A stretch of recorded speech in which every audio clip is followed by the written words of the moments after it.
to CHCI Press, your source for measurable, real-world strategies that help organizations attract and retain high-performing people, build an inclusive workplace, and maximize team performance. Today's topic is high-performance team leadership.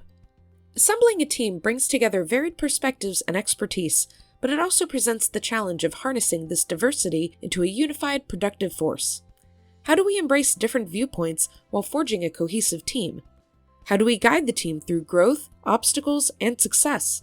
Bruce Tuckman's renowned model of team development outlines 5 key stages: forming, storming, norming, performing, and adjourning, providing a roadmap for this journey. Forming. In this initial stage, team members are introduced. It's less about immediate results and more about establishing the team's identity. This might involve bringing in new members with essential skills or reorganizing existing capabilities. Team members might feel excited yet anxious about their roles and how they'll measure up to their peers. Behaviors typical of this phase include a lot of questions and a general eagerness to fit in, despite uncertainties about individual roles. Tips for this phase include facilitating instructions, setting clear goals and structure, establishing rules, and tempering expectations for productivity. Storming.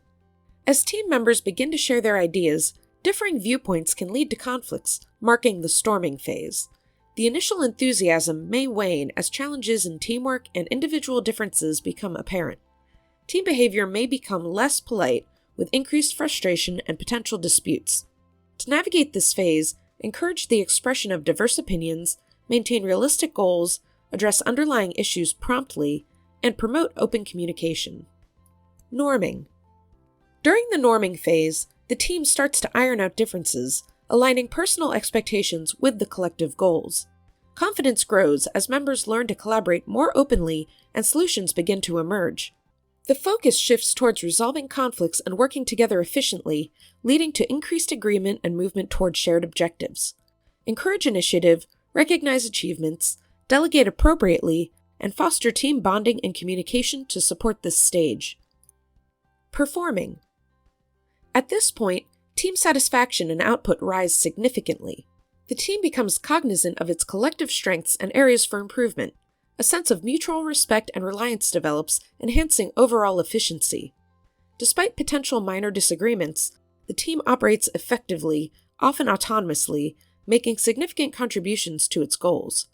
Foster this environment by supporting collaborative decision-making, sharing leadership roles, and encouraging ongoing self-evaluation and improvement. Adjourning. Finally, the adjourning, or mourning, stage involves the disbanding of the team following the successful achievement of its objectives. Emotional bonds may make this separation challenging for some members. Address insecurities about the future by celebrating the team's accomplishments, reflecting on lessons learned, and preparing members for their next roles or projects. To conclude, leveraging the Tuckman model encourages focused and deliberate team building. Recognize storming as a natural progression toward higher performance and address it swiftly to maintain momentum. Don't overlook the adjourning stage. A thorough review can provide valuable insights for future endeavors. Thank you for watching this video. We hope you found this information helpful and insightful.